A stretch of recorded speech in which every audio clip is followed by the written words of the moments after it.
கிறிஸ்தேசுக்குள் அன்பாக அழைக்கப்பட்டும் தெரிந்து கொள்ளப்பட்ட சகோதர சகோதரிகளே, மீண்டுமாக யாவருக்கும் தேவனுடைய நாமத்தினாலே இன்றைய காலை வாழ்த்துதலை தெரிவித்துக் கொண்டு நம்ம கிறிஸ்துவின் பயணம் படித்து கொண்டு வந்து நிற்கிறோம்.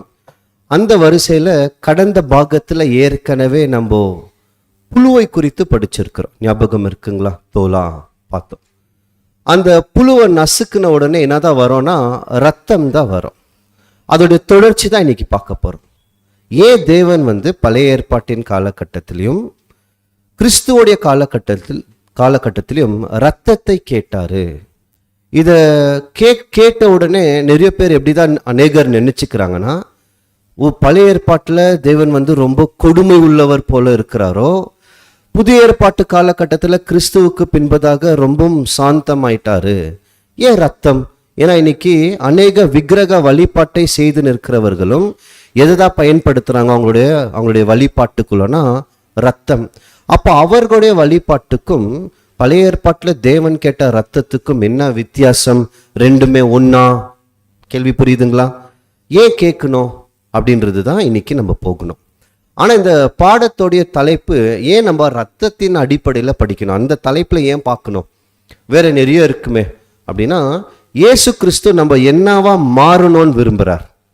பதில் சொல்லலாம். நீங்க சபையாக மாறணும். சபையாக மாறணும்னா என்ன பண்ணணும்?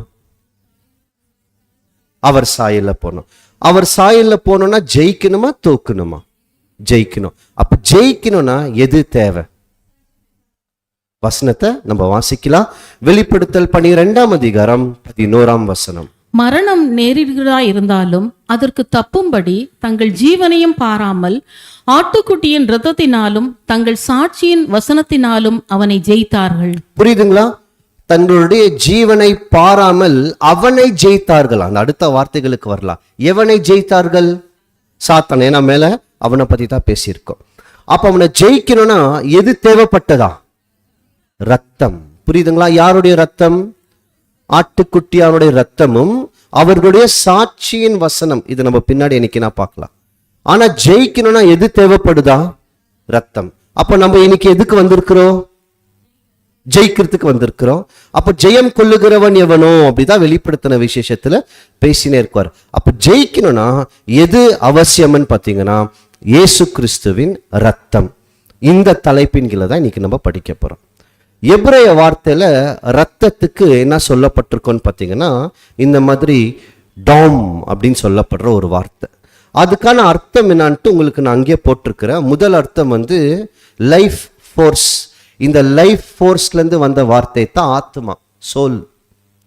லைஃப் ஃபோர்ஸ்னா ஒரு ஜீவனா நம்ம இருக்கிறதுக்கு தேவையான ஒரு சக்தி. இந்த வார்த்தையிலேருந்து எடுக்கப்பட்டது தான் ஆத்மா. அதோடைய புரிதல் தான் ஆத்மா. ஆனால் ஆத்மா தனியாக இல்லை. நம்மளுக்கு அதெல்லாம் நல்லா தெரியும். அடுத்து ரத்தம் என்றால் ஜீவனை கொண்டு செல்லுகிறதுன்னு அர்த்தம். இந்த சரீரம் முழுவதும் என்னாவோ ஜீவனை கொண்டு செல்லும் ரத்தம்.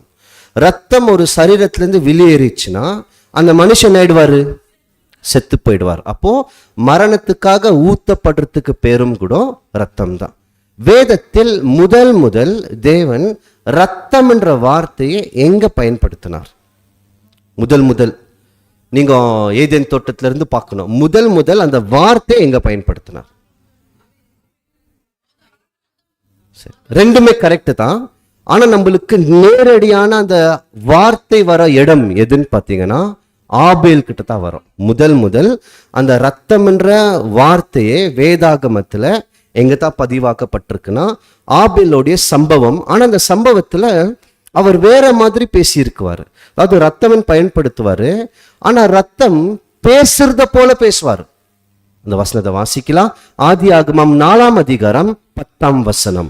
அதற்கு அவர், என்ன செய்தாய்?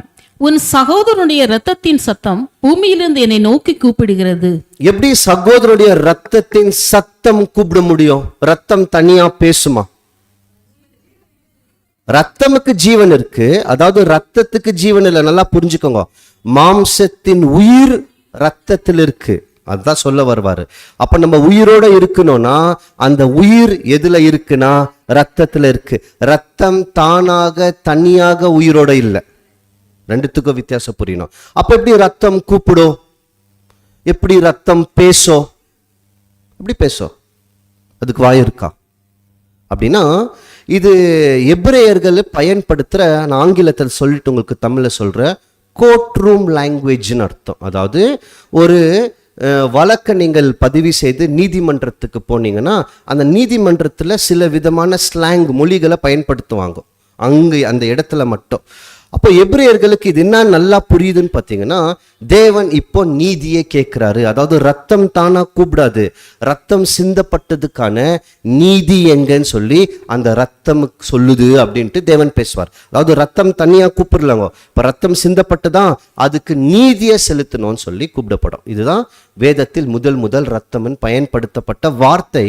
ஆனால் இடம் அல்ல, இடம் ஆதாம். நீங்கள் சொன்ன மாதிரி தான் ஆதாம் ஏவாள் பாவம் செய்த பின்பு தேவன் என்ன செய்றாருன்னு பார்த்தீங்கன்னா, அவர்களுக்கு உடைய அந்த உடைக்காக என்ன கொடுக்கப்படுது? ஒரு ஆடை கொடுக்கப்படுது.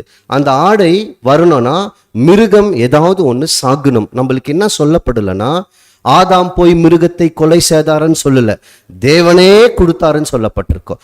அப்போ அவரே கொடுக்குறாருன்னா அங்க என்னவோ நடந்திருக்கு. அதை வேற என்னைக்குன்னா நம்ம பார்க்கலாம். ஆனா இந்த சம்பவம் தான் முதல் ரத்தம் சிந்தப்பட்ட சம்பவம்.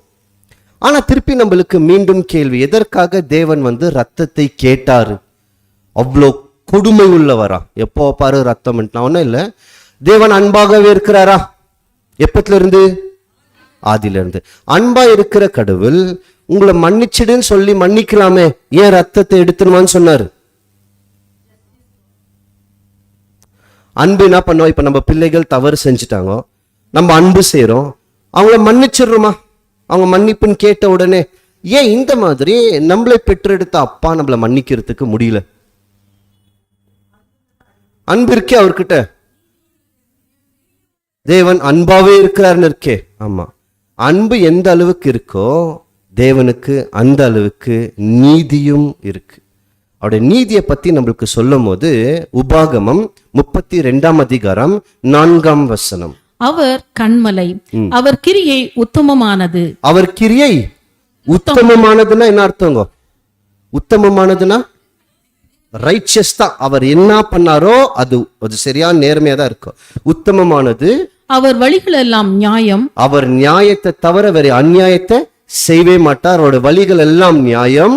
அவர் நியாய கேடில்லாத சத்தியம் உள்ள தேவன். அவர் நியாயக்கேடே இல்லை, எந்த இடத்துலயோ தவறே மாட்டாரு, சத்தியமுள்ள தேவன். அவர் நீதியும் செம்மையுமானவர். எப்படி இருக்கிறாருங்களா? நீதியும் செம்மையுமானவர். அப்ப தேவனுடைய நீதி என்ன சொல்லுதுன்னு பாத்தீங்கன்னா, பாவத்தின் சம்பளம் மரணம். அவர் அன்பு செய்தாலும் அவருடைய நீதி இருக்கே, அந்த நீதி கொஞ்சம் கூட என்ன ஆகாதுன்னா குறைவே குறையாது. ஒருவேளை தேவன் இந்த நீதிக்கு அப்பாற்பட்டு வெறும் அன்பு மட்டும் செஞ்சுன்னு இருந்தாருன்னா, நம்ம இன்னைக்கு பண்றோம் பாருங்க கண்மூடித்தனமான அன்பு.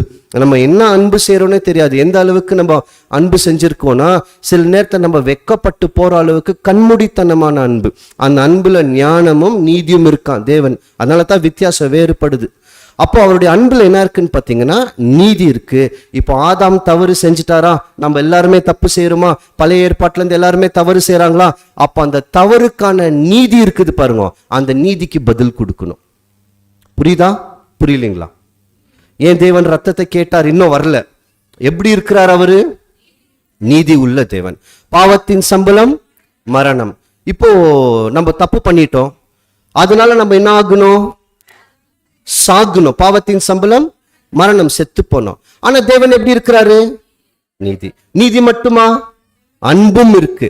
அப்போ அந்த அன்பின் தோற்றத்துல, அதாவது அந்த அன்பின் நிமித்தமாக தேவன் என்ன பண்ணார்னா, உங்களுக்கு பதிலாக வேறொரு மிருகத்தை நீதிக்கு நீங்கள் செலுத்திடுங்கள். அதனால தான் அங்க ரத்தத்தை கேட்டார். ஏன்னா ரத்தத்துல என்ன இருக்குன்னு பார்த்தீங்கன்னா மாம்சத்தோடைய உயிர் அதுக்குள்ளதான் இருக்கு. லேவியராகமம் 17 அதிகாரம் 11 மாமிசத்தின் உயிர் ரத்தத்தில் இருக்கிறது, நான் அதை உங்களுக்கு பலிபீடத்தின் மேல் உங்கள் ஆத்துமாக்களுக்காக பாவ நிவர்த்தி செய்யும்படிக்கு கட்டளையிட்டேன். அப்போ மாம்சத்தின் உயிர் எதுல இருக்கு? ரத்தத்து. பாவத்தின் சம்பளம் மரணம். அப்பனா உயிருக்கு உயிர் கொடுத்துடணும். அதாவது தப்பு செஞ்சுட்டாங்கன்னா என்ன போயிடணும்? ஜீவன் போயிடணும். ஆனா தேவனுடைய அன்பு இப்ப என்ன சொல்லுதுன்னு பாத்தீங்கன்னா, தேவன் மனிதர்கள் மேல் அன்பு வைக்கிறதுனால மனிதர்களுக்கு பதிலாக ஒரு மிருகத்தை எடுத்துன்னு வந்து நீ பலி செலுத்து. ஏன்னா இல்லைன்னா யாருடைய ரத்தம் தேவைப்படும்? உன் ரத்தம் தேவைப்படும். இப்ப அன்பு இருக்கிறதுனால உனக்கு பதிலாக இன்னொரு மிருகத்தோடைய ரத்தத்தை எடுத்துன்னு வந்தீங்கன்னா அன்பும் நிறைவேறுது, நீதியும் நிறைவேறுது. புரியுதுங்களா? அப்போ இதனால தான் பழைய ஏற்பாட்டு காலகட்டத்தில் தேவன் ரத்தத்தை கேட்டாரு. கிறிஸ்து வர வரைக்கும் அப்படிதான் இருந்ததுங்க. அதனாலதான் அவருடைய கட்டளையில ரத்தத்தை புசிக்க கூடாதுன்னு சொன்னார். ஏன் ரத்தத்தை புசிக்க கூடாது? அதுல ஜீவன் இருக்கு. அப்ப ரத்தத்தை சாப்பிட்டா எதை சாப்பிட்ற மாதிரி? உயிரையே சாப்பிட்ற மாதிரி. புரியுதுங்களா? இன்னைக்கு கூட நிறைய பேர் ரத்தத்தை விரும்பிதான் சாப்பிடுவாங்க, டேஸ்டா இருக்குதுன்னு ருசி பார்த்து சாப்பிடுவாங்க. ஆனா இன்னி வரைக்கும் நம்ம ரத்தத்தை புசிக்க கூடாது. ஏன்னா பவுலோடைய காலகட்டத்தில் அவர் முதல் பயணத்தை போயிட்டு வந்திருக்குவாரு. அங்க ஒரு சின்ன சலசலப்பு ஏற்பட்டிருக்கு, ஒரு சின்ன பிரச்சனை. ஜெருசலேம்லேருந்து சில பேர் என்ன பண்ணியிருக்கிறாங்கன்னா, சில பரிசேய கூட்டம் இங்க பவுலோடைய அந்தியோக்கியா சபையில வந்து சில யூத கலாச்சாரத்தை எல்லாத்தையும் பேசிட்டு போயிட்டு இருக்குவாங்க, குழப்பத்தை உண்டாக்கி இருக்குவாங்க. அதனால பவுலுக்கு இப்போ உடனடியாக ஏதாவது ஒரு தீர்வு வேணும். அப்ப யாரை தேடி போறாருன்னா, பவுலுக்கு முன்னாடி சத்தியத்தில் வந்த அப்போஸ்தலனாகிய பேதுருவும் கிறிஸ்துவின் சகோதரனாகிய யாக்கோபு, இவங்க ஜெருசலேம்ல இருக்கிறாங்க. இப்போ பவுல் என்ன பண்றாருன்னா, இவர் கூட சில சகோதரர்களை கூட்டுக்குன்னு எருசலேமுக்கு போறார். போயிட்டு அங்க கேட்கிறார், நாங்கள் எல்லாம் போய் இப்ப மற்ற இனத்தாருக்கு சத்தியத்தை சொல்ல போயின்னு இருக்கிறோம். இங்க யூத கலாச்சாரத்தின் பிரகாரம் அவங்க நிறைய முரண்மையை கை கொள்ளணும், நம்ம என்ன அவங்களுக்கு கட்டளை கொடுக்கணும்னு கொஞ்சம் சொல்லுங்கன்னு உடனே பேதுருவும் யாக்கோபும் தீர்மானம் பண்ணி சில கட்டளைகளை கொடுக்குவார்கள். அந்த கட்டளையில அவர்கள் சொன்ன விஷயம் என்னன்னு பார்த்தீங்கன்னா, நீங்கள் மற்ற இனர், அதாவது நம்ம கிட்ட வந்து சத்தியத்தை சொல்லும் போது ரத்தத்தை புசிக்க கூடாது, விக்கிரகத்துக்கு வைத்ததை புசிக்க கூடாதுன்னு சொல்லியிருப்பார். அப்போ அதுல ரொம்ப குறிப்பா என்னன்னா, ரத்தம், இன்னி வரைக்கும் ரத்தத்தை புசிக்க கூடாது, அதுதான் கட்டளை கூட. இப்போ ஒரு அளவுக்கு கொஞ்சம் அதோடைய பின்னணி புரியுதுங்களா, ஏன் தேவன் ரத்தத்தை கேட்டாருன்னு. சரி, இப்போ அடுத்த கட்டத்துக்கு போகலாம். நம்ம இன்னைக்கு படிக்கிற பாடம் வந்து கொஞ்சம் அட்வான்ஸ் மாதிரி தான், அதாவது ரொம்ப உள்ளே போகணும். அதனால நான் நிதானமாக தான் போக போகிறேன். ஒரே பாகத்தில் பார்க்க முடியுமா என்னன்னு எனக்கு தெரியாது, முயற்சி பண்ணலாம். ரத்தம் என்ன பண்ணுது? ரத்தம் என்ன வேலை செய்யுது நம்மளுடைய சரீரத்துக்கு? இல்லை, தேவனுடைய பலிகளில் ரத்தத்தை எடுத்துன்னு வர கேட்டாரா? அந்த ரத்தம் கொடுக்கும் போது என்னென்ன காரியங்கள் ரத்தம் செய்தது? சரி, பாவம் மன்னிக்கப்பட்டது, பரிசுத்தமானாங்கோ, அவ்வளவுதாவா? அங்களா என்ன அதோடைய வேலை என்ன சொல்லிட்டீங்க நீங்க? நிறைய வேலைகள் இருக்குதுங்க. நான் ஒரு 10 காரியங்கள் நான் உங்களுக்கு கொடுக்குறேன், அது நீங்கள் குறிச்சிக்கோங்க. ஒவ்வொன்றா நம்ம பார்க்கலாம் ரத்தம் என்னென்ன செய்கிறதுன்ட்டு, அதாவது அதோடைய அப்ளிகேஷன், அது என்னென்ன வேலைகளை செய்துன்ட்டு. ஸ்க்ரீனை பார்த்தீங்கன்னா உங்களுக்கு தெரியும். முதல் வந்து ரத்தம் காப்பாற்றும். எங்க இந்த சம்பவம் நடந்தது? பஸ்கா பண்டிகை, எகிப்தில் 10 வாதை. அங்க ரத்தத்தின் மூலியமா தான் முதல் பேரான குமாரர்கள் என்னானாங்கோ? காப்பாற்றப்பட்டார்கள். அடுத்து ரத்தம் என்ன பண்ணோன்னு பார்த்தீங்கன்னா, சுத்திகரிக்கும். ரத்தம் சுத்தத்தையும் செய்யும். இது எங்க நடக்குது? படிச்சிருக்கிறோம், யோம் கிப்பூர், பாவ நிவாரண நாள், ஞாபகம் இருக்கா? அங்க இவர்கள் போய் அவங்களுடைய பாவ மன்னிப்புக்கு என்று அவர்களை சுத்தம் செய்யறதுக்கு ரத்தம் தெளிக்கப்படும். அடுத்து ஆசாரியர்களை அபிஷேகம் பண்ணாங்க இல்லைங்களா, பிரதிஷ்டை. நம்ம இன்னைக்கு சொல்றோம் பாருங்க, கான்சிக்ரேட் பண்ணிட்டியா, ஞானஸ்தானம் எடுத்துட்டியான்னு, அதோடைய வார்த்தை தான் அபிஷேகம், பிரதிஷ்டை. அந்த பிரதிஷ்டை செய்யும் போதும் அவங்களுக்கு என்ன தேவைப்பட்டதுன்னு பார்த்தீங்கன்னா ரத்தம். அது மட்டுமல்ல, டெய்லி அனுதினமும் பாவம் செய்யாமல் யாருன்னா இருந்தாங்களா? 3 காரியம் ஆயிடுச்சுங்களா? ரத்தம், அங்க இந்த இஸ்ரேல் மக்கள் பாவம் செய்யாமல் இருக்குவாங்களா? செஞ்சுனே இருக்கணும். அப்போ அனுதினமும் என்ன பண்ணணும்? அதனால தான் தேவன் என்ன பண்ணாருன்னா, காலை பலி சாயங்காலம் பலின்னு சொல்லி 2 பலிகளை கொடுக்கப்பட்டது. அப்போ காலையிலையும் இவங்களுக்கு அங்க அந்த இடத்துல என்ன நடக்கும்னா, ரத்தம் செலுத்தப்படும், சாயங்காலம் ரத்தம் செலுத்தப்படும். அதாவது தேவனோட இருக்கிற ஐக்கியத்தை இந்த ரத்தம் துண்டித்து போகாமல் கூடவே வச்சு நிற்கும். புரியுதா? அடுத்து 5வது வந்து ரத்தம் நீதியை கூட கேட்கும். பார்த்தே இல்லைங்களா ஆபேலுடைய சம்பவம்? அப்போ அவருடைய ரத்தம் என்ன கூட கேட்கும்? நீதி கூட கேட்கும். இது மட்டுமல்ல, இப்போ 2 பேர் உடன்படிக்கைக்குள்ள வராங்க. இருக்கிறீங்களா? உடன்படிக்கைனா தெரியுமா? திருமணம் பண்ற உறவு. அந்த மாதிரி தேவன் மக்களோட உடன்படிக்கைக்குள்ள வரும்போது எதை தெரியுங்களா முன்னாடி எடுத்துட்டு வந்து வச்சாரு? ரத்தம் தான். ரத்தம் தெளிச்சு தான் உடன்படிக்கையை செய்தாங்க. ஒரு பெரிய வாதை வந்திருக்குன்னு வைங்க இஸ்ரேல் மக்கள் மத்தியில. உடனடியாக தேவனுக்காக ரத்தத்தை செலுத்தினாங்கன்னா அந்த வாதை என்ன ஆயிடும்? உடனே நின்றுடும். ரத்தம் கத்து கொடுக்கும். என்ன கத்து கொடுக்கும்னா, இந்த உயிர் தேவனுடையது, நம்ம எடுக்க கூடாது. ரத்தம் சாட்சி கொடுக்கும். ஆபேலின் ரத்தம் என்ன கொடுத்தது? சாட்சி கொடுத்தது. அது மட்டுமல்ல, ரத்தம் நீதியை கூட செலுத்த வரும். இவ்வளவு இருக்கு. அப்போ ரத்தம் வெறிய காப்பாத்துறதுக்கு மட்டும் பயன்படுத்தலங்க, இவ்வளோ காரியத்துக்கு தேவன் ரத்தத்தை செலுத்த சொல்லியிருக்கிறார். புரிஞ்சுச்சா இது வரைக்கும்? இப்போ என்ன பண்ணலான்னு பார்த்தீங்கன்னா, ஒவ்வொன்றா எடுத்துட்டு நம்ம எப்பவுமே எப்படி படிக்குவோம்? முதல் நிழல்கள் எல்லாம் பார்த்துட்டு அதுக்கு பிறகு நமக்குரிய பாடத்துக்குள்ள போய் அதை நம்ம படிக்குவோம். இன்னைக்கு அப்படி படிக்கிறதுக்கு நேரம் இல்லை. அதனால ஒரு நிழல் நமக்குரிய பாடம், ஒரு நிழல் நமக்குரிய பாடம்னு சொல்லி ஒன்றுக்கொன்று அப்படியே பார்த்து கொண்டே நம்ம போயிடுவோம். இப்படிதான் நம்ம படிக்க போறோம். இப்போ முதல் காரியம் நீங்க எழுதியிருக்கிறீங்க இல்லைங்களா? முதல் வேலை அந்த லிஸ்ட் பிரகாரம் ரத்தம் என்னத்தை செய்தது? சேவ். ரத்தம் என்ன பண்ணுது? காப்பாத்துச்சு. அப்ப அந்த பகுதிக்குள்ளத்துல இருந்து நம்ம போலாம். எங்க இந்த சம்பவம் நடக்குதுன்ட்டு உங்களுக்கு நல்லாவே தெரியும். ரத்தம் தேவன் பயன்படுத்த சொல்லப்பட்ட இடம் பஸ்கா பண்டிகை. நான் ஆரம்பத்தில் அங்க என்ன பண்ணிட்டேன் உங்களுக்கு சொல்லிட்டேன். அப்ப அந்த பஸ்கா பண்டிகைனா என்ன? இஸ்ரேல் மக்கள் மத்தியில் ஒரு வாதை வந்தது. இஸ்ரேல் மக்கள் மத்தியில் இஸ்ரேல் மக்கள் மத்தியில் மட்டுமல்ல, எகிப்து முழுவதும் அந்த வாதை தேவன் அனுமதி கொடுத்தார். ஆனா இஸ்ரேல் மக்கள் என்ன பண்ணாரு? காப்பாத்தினார். எப்படி காப்பாத்தினாரு? அங்க ஒரு ஆடும் அடிக்கப்படணும். அந்த ஆட்டோடைய ரத்தம் அவர்களுடைய நிலைக்கால்கள் மேல் பூசப்பட்டிருக்கணும். அப்படி பூசப்பட்டிருந்ததுன்னா நான் என்ன பண்றேன்னு சொல்றாருன்னா, நான் வருவேன், உங்களுடைய ரத்தத்தை பார்த்துட்டேன்னா அந்த வீட்டை விட்டு கடந்து போகுவேன். அந்த கடந்து போகிற பாஸ் ஓவர்ன்ற வார்த்தை தான் பாஸ் ஓவர், கடந்து செல்வதுன்னு அர்த்தம். அதனால இவங்க என்ன பண்ணாங்க? அந்த ரத்தத்தை பூசி வைத்தார்கள். அப்ப ரத்தம் இவர்களை காப்பாத்துச்சா? காப்பாத்துச்சு. இது பழைய ஏற்பாடு. இதே மாதிரி இந்த சம்பவத்தை என்ன பண்றாருன்னா, பவுல் நிறைய கண்ணோட்டத்துல இந்த பழைய ஏற்பாட்டுல நடந்த சில நிகழ்வுகளை அவருடைய கண்ணோட்டத்துல தேவன் கொடுத்த ஆவியும் அந்த ஞானத்தின் அறிவின் மூலமாக அதை விவரித்து பேசியிருக்கிறார். எப்படி எப்படி இங்க ஒரு ஆடு பஸ்கா பண்டிகைன்னு சொல்லுவாங்க, பாஸ் ஓவர்.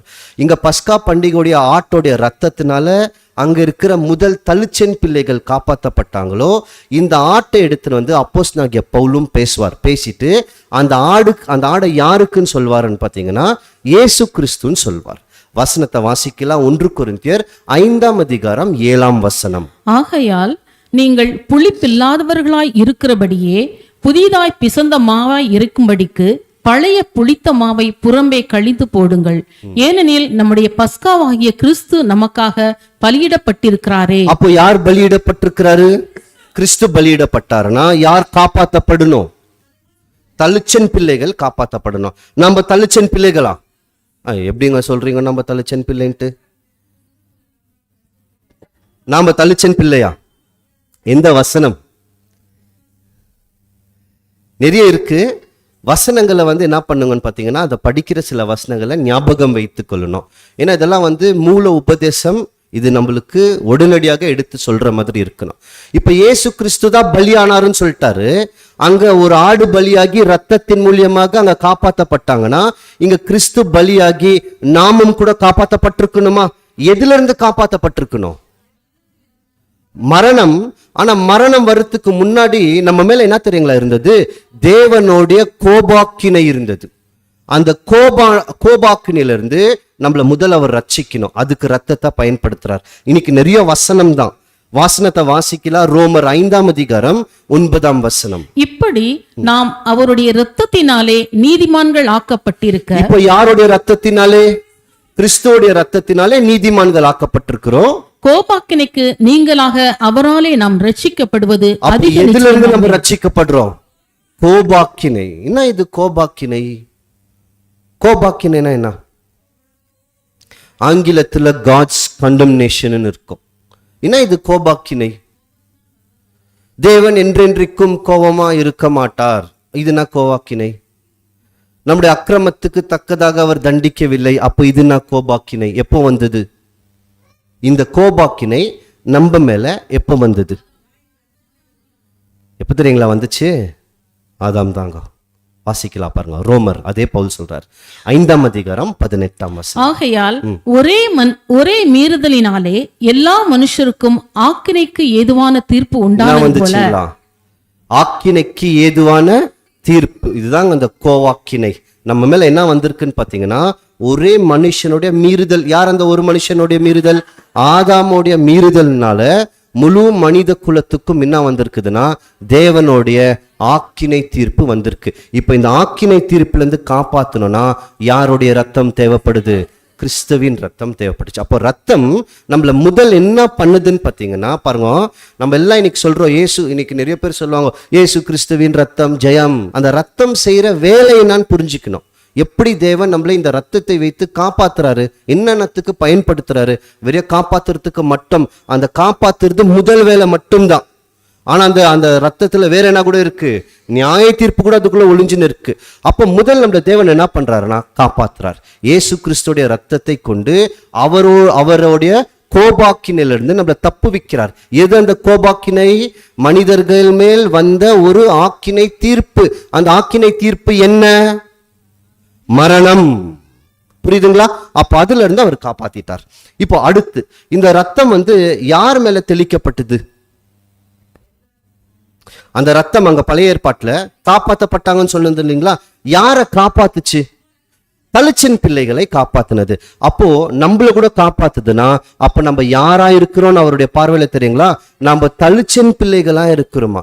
எபிரேயர்ல பவுல் மீண்டும் சொல்வார், எபிரேயர் 12ஆம் அதிகாரம் 23ஆம் வசனம். பரலோகத்தில் பேர் எழுதியிருக்கிற முதற் பேரானவர்களின் சர்வ சங்கமாகிய சபையினிடத்திற்கும். அப்ப அந்த சபைக்கு என்ன பேரு?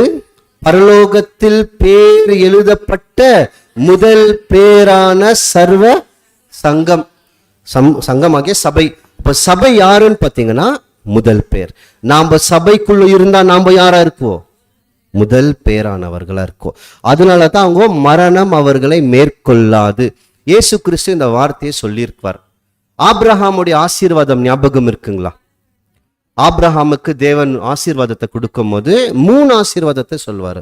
உன் சந்ததி வானத்து நட்சத்திரத்தை போலவும் கடல் கரை மணலை போலவும், அடுத்து உன் சந்ததிக்குள் பூமியில இருக்கிற அனைவருக்கும் ஆசீர்வாதம் வரும், உன் சந்ததி சத்துருக்களுடைய வாசல்களை சுதந்திரித்துக் கொள்வார்கள். இந்த சத்துருக்களுடைய வாசல்களை சுதந்திரித்துக் கொள்வார்கள் இல்லைங்களா? இது இயேசு கிறிஸ்து பேதுருக்கும் மீண்டும் சொல்வார். பேதுரு ஆண்டவரே நீங்க தான் ஜீவனுள்ள தேவனுடைய குமாரன் சொன்ன உடனே அப்ப பேதுருக்கு இயேசு கிறிஸ்து என்ன சொல்லியிருக்குவார்னா, நீ சொன்ன இந்த பாறையின் மேல் நான் சபையை கட்டுவேன், பாதாளத்தின் வாசல்கள் இதை மேற்கொள்ளாதுன்னுவார். என்ன சொல்றாருன்னா, சபையுடைய சத்ருவாகிய மரணத்தை ஜெயிச்சிடுவீங்கன்றார். அதனால்தான் மரணம் ஜெயிக்கப்படுது. மரணமே உன்னுடைய கூரெங்கேன்னு எப்போ விளங்கும்னு பார்த்தீங்கன்னா, இவங்க எப்போ உயிர்த்தெழுந்து நித்திய ஜீவனுக்குள்ள போறாங்களோ அப்போ நிறைவேறிடும். அப்போ முதல் காப்பாத்துறார். அப்போ ரத்தத்தை கொடுத்து தேவன் செய்யற முதல் வேலை என்ன? காப்பாத்துறார். அங்க பாஸ் ஓவர் பார்த்துமா, கடந்து செல்வது. மரணத்துல இருந்து என்னாச்சு? ஜீவனுக்குள் கடந்து சென்றுட்டாங்க. அப்ப நாம கூட எதுல இருந்து எதுல கடந்து போயிருக்கணும்? மரணத்திலிருந்து ஜீவனுக்குள் கடந்து வந்திருக்கணும். நாம கூட அப்படித்தாங்க, மரணத்திலிருந்து ஜீவனுக்குள் கடந்து வந்தோமா. வாசிக்கலாம், யோவான் 5ஆம் அதிகாரம் 24ஆம் வசனம். என் வசனத்தை கேட்டு என்னை அனுப்பினவரை விசுவாசிக்கிறவனுக்கு நித்திய ஜீவன் உண்டு, அவன் ஆக்கினை தீர்ப்புக்குட்படாமல் மரணத்தை விட்டு நீங்கி ஜீவனுக்கு உட்பட்டிருக்கிறான் என்று மெய்யாகவே மெய்யாகவே உங்களுக்கு சொல்லுகிறேன். எதை விட்டு தப்பி இருக்கிறாங்கோ? மரணத்தை விட்டு. பாருங்க, நான் இங்கிலீஷ்ல வாசிக்கிறேன், அதை கவனிங்க. But they have already passed from death into life. அவங்க என்ன ஆயிட்டாங்க? மரணத்திலிருந்து ஜீவனுக்குள்ள வந்துட்டாங்க. அந்த ரத்தம் எங்க பூசப்பட்டது? நிலைக்கால். தேவன் அந்த ரத்தத்தை பூச சொல்லிட்டு என்ன சொல்வாருன்னா, நீங்க எங்க இருக்கணும் தெரியுங்களா? நிலைக்கால் மேல பூசிட்டீங்களா? நிலைக்கால்னா எது? அது கதவு, கதவுக்குள்ள வர நிலைக்கால். அது மேல பூசிட்டீங்கன்னா நீங்க எங்க இருக்கணும்? இப்போ உள்ளதான் இருக்கணும். வெளியே வந்துட்டீங்கன்னா என்ன இருக்கோ? மரண தண்டனை. உள்ள இருக்கிற வரைக்கும் காப்பாற்றப்படுவீங்க. இந்த கதவு நிறைய கோணத்துல நம்ம படிச்சிருக்கிறோம். இன்னைக்கு நம்ம என்ன பார்க்கிறோம்னு பார்த்தீங்கன்னா, உள்ள இருக்கணுமா, கதவுக்குள்ள இருக்கணும். கதவை விட்டு வெளியே போயிட்டோம்னா செத்துருவோம். அந்த கதவுடைய நிலைக்கால்கள் மேலதான் ரத்தம் பூசப்பட்டிருக்கோம். எது அந்த கதவு? உள்ள இருன்றாரு. அந்த கதவை விட்டு வெளியே வந்தினா நீ செத்துருவ. இருதயம் கூட கரெக்ட் தான், மனசாட்சின்னு கூட சொல்லலாம். ஆனா குறிப்பா சொல்லணும்னா ஒரு வசனம் இருக்கு, நான் க்ளூ கொடுக்கிறேன். அது எது மேல பூசப்பட்டது?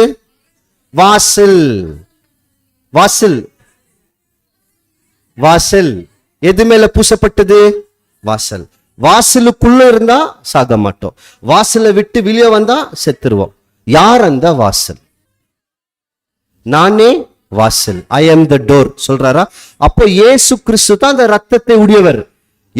அப்போ நம்ம மேல மரணம் வருதுன்னா நம்ம கிறிஸ்துக்குள் இருந்தோம்னு வைங்களா. அதனால தான் ஒருவன் கிறிஸ்துக்குள் இருந்தால் அவன் புது சிருஷ்டி.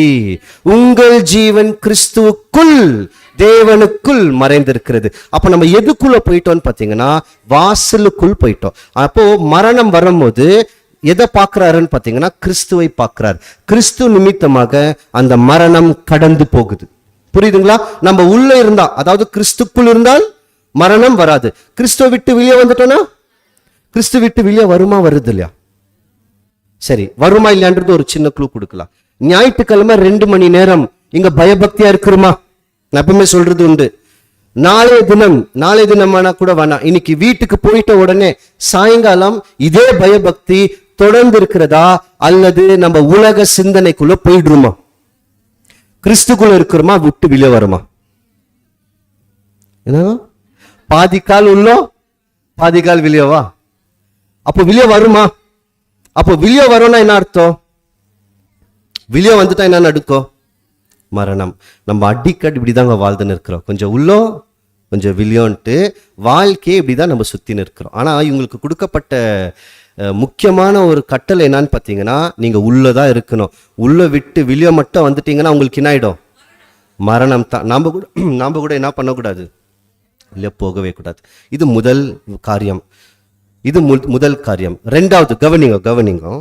ரெண்டாவது, ரத்தம் என்ன பண்ணுது? சுத்திகரிக்குது. அப்போ சுத்தமாக்கப்படுறதுக்கும் ரத்தம் பயன்படுத்தப்பட்டது. இது கொஞ்சம் வித்தியாசம் இருக்கும். நம்ம இப்போ முதல் காப்பாற்றப்படுறதுக்கு ரத்தம் எங்க பூசப்பட்டது? விலியோ. சுத்தம் பண்றதுக்கு ரத்தம் எங்க தெரியுங்களா எடுத்துன்னு போவாரு? உள்ளோ. அப்போ 2 இடத்துல பயன்படுத்தினார். விலியவும் பயன்படுத்துறாரு, உள்ளவும் பயன்படுத்துறார். இது எங்க நடக்குதுன்னு பாத்தீங்கன்னா, ஆசாரிப்பு கூடாரத்துக்குள்ளோ பாவ நிவாரண நாள்லாம் நடந்ததா? அதுதான் படிச்சு இல்லைங்களா, யோம் கிப்பூர், அந்த மூடுற நாள், பாவத்தை நிவர்த்தி செய்கிற நாள். அன்னைக்கு என்ன பண்ணுவாங்கன்னா, இந்த ரத்தத்தை எடுத்துன்னு போய் தெளிக்குவாங்க. பாருங்க, இந்த வார்த்தைகள் எல்லாமே அப்படியே புதிய ஏற்பாட்டில் வந்திருக்கும். தெளிக்கப்பட்ட ரத்தம்னு பேசுவார் நம்ம மேல. அங்க ரத்தத்தை எடுத்துன்னு போய் என்ன பண்ணுவாங்கன்னா தெளிக்குவாங்க. எது மேல தெளிக்கிறாங்களோ தெளிக்கப்படுற பொருள் எல்லாமே சுத்தமாயிடும். நான் சொல்றது புரியுதுங்களா? இப்போ உதாரணத்துக்கு ஆசாரிப்பு கூடத்துல பயன்படுத்துற சில பொருள்கள் இருக்கும். அந்த பொருள்கள் மேல அந்த ரத்த பட்டுதுன்னா அந்த பாத்திரங்கள் என்ன ஆயிடும்னா சுத்தமாயிடும். சுத்தமாயிடும்னா என்ன? அது அழுக்கா இருந்துச்சு. அப்பனா இஸ்ரேல் மக்களுடைய மீறுதலுடைய பாவத்தின் நிமித்தமாக தேவனுடைய பார்வையில் இது தீட்டுப்படுத்திருந்ததாம். அந்த ரத்தம் தெளிக்கப்பட்ட உடனே அது சுத்தமாக்கப்பட்டதுன்னு பேசுவார். வாசிக்கலாம் வசனம், லேவியராகமம் 16ஆம் அதிகாரம் 15ஆம் வசனம். பின்பு ஜனத்தினுடைய பாவ நிவாரண பலியான வெள்ளாட்டுக்கடாவை அவன் கொன்று அதன் இரத்தத்தை திரைக்கு உட்புறமாக கொண்டு வந்து, இப்ப எங்க எடுத்துன்னு வராரு? உள்ளோ எடுத்துன்னு வந்து காளையின் இரத்தத்தை தெளித்தது போல அதன் இரத்தத்தையும் கிருபாசனத்தின் மேல் அதற்கு முன்பாகவும் தெளித்து. இப்ப தெளிக்கிறார். தெளிச்ச உடனே என்ன நடக்குதான்? அடுத்த வசனம், இஸ்ரவேல் புத்தருடைய தீட்டுகளின் நிமித்தம் அவர்களுடைய சகல பாவங்களினாலும் உண்டான அவர்களுடைய மீறுதலின் நிமித்தம் பரிசுத்த ஸ்தலத்திற்காக பிராயசித்தம் செய்து அவர்களிடத்தில் அவர்களுடைய தீட்டுகளுக்குள்ளே நிற்கிற ஆசரிப்பு கூடாரத்திற்காகவும் அப்படியே செய்ய கடவன். இப்போ ரத்தம் தெளிச்சா எதெல்லாம் சுத்தமாவது? ஆசாரிப்பு கூடாரம், அதுக்குள்ள இருக்கிற பொருள்கள், அடுத்து இஸ்ரேல் மக்கள். அப்போ எல்லாருமே சுத்தம் பண்ற வேலை எதுக்கு இருக்கு? இப்போ அடுத்து ரத்தத்துக்கு இருக்கு. அப்ப இந்த ரத்தத்தை என்ன பண்றாருன்னா சுத்தம் பண்றதுக்கும் பயன்படுத்தினார். எப்படி அங்க காப்பாற்றப்பட்டது?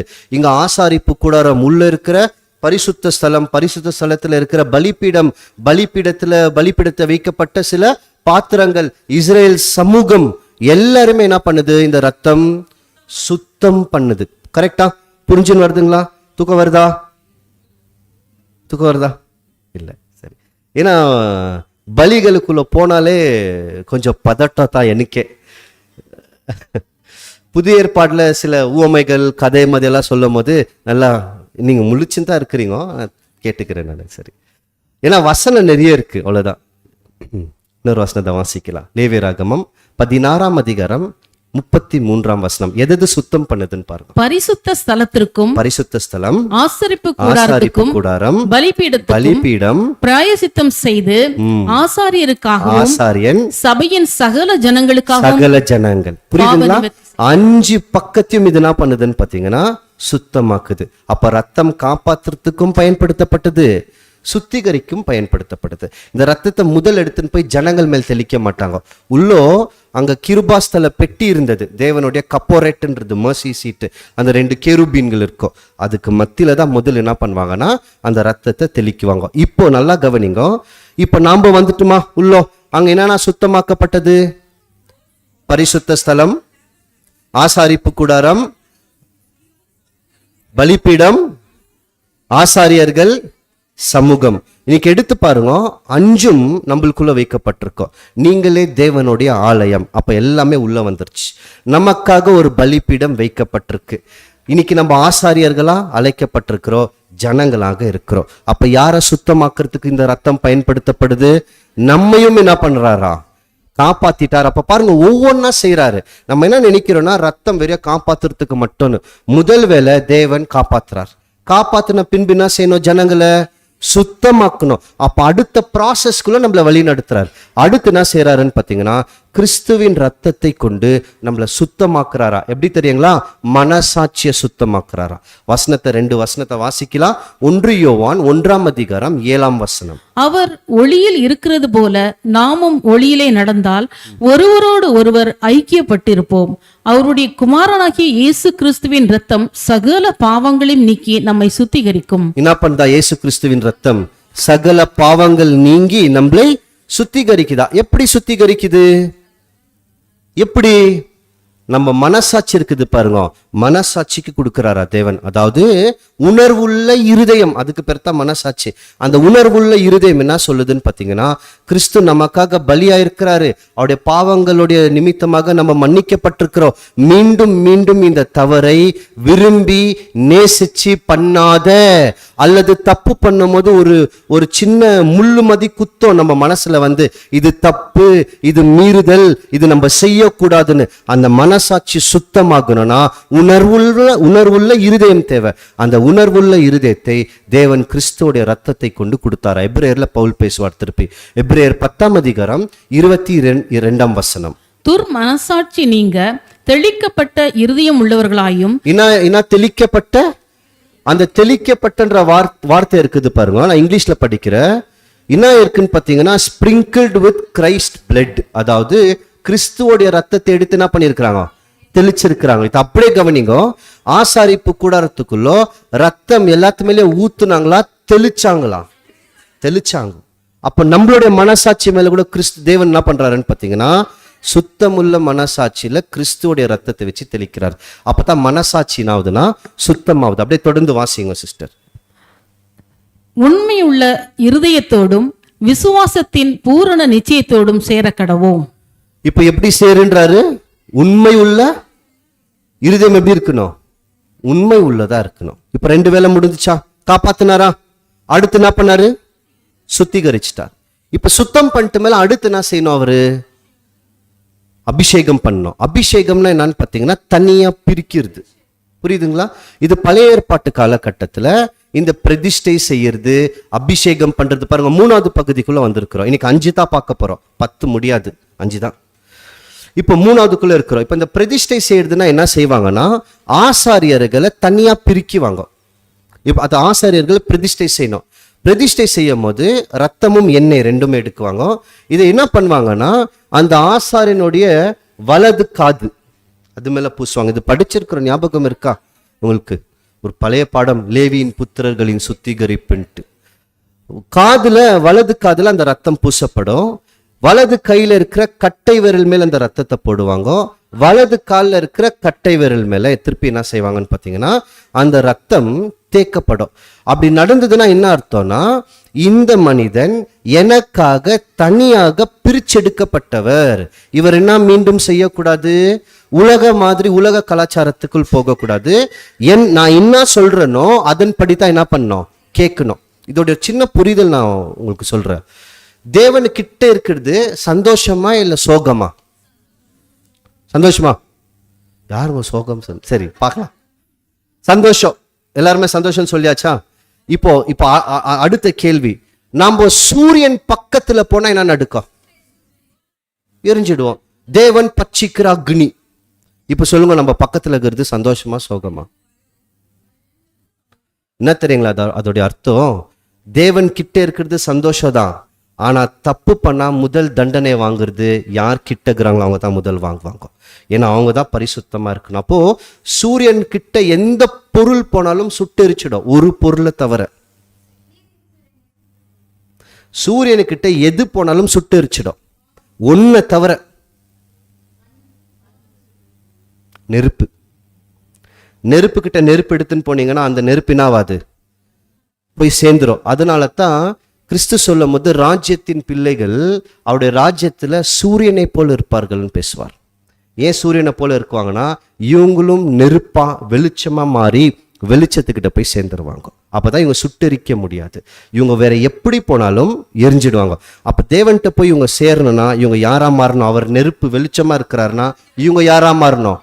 இவங்களும் அதே நெருப்பு வெளிச்சமா மாறணும். அப்பதான் வெளிச்சத்தோட போய் சேர முடியும். இன்னைக்கு நம்ம வெளிச்சமா இருக்கிறோமா, இருட்டா இருக்கிறோமா? பதில் வரல பாருங்க. அதுதாங்க உண்மை.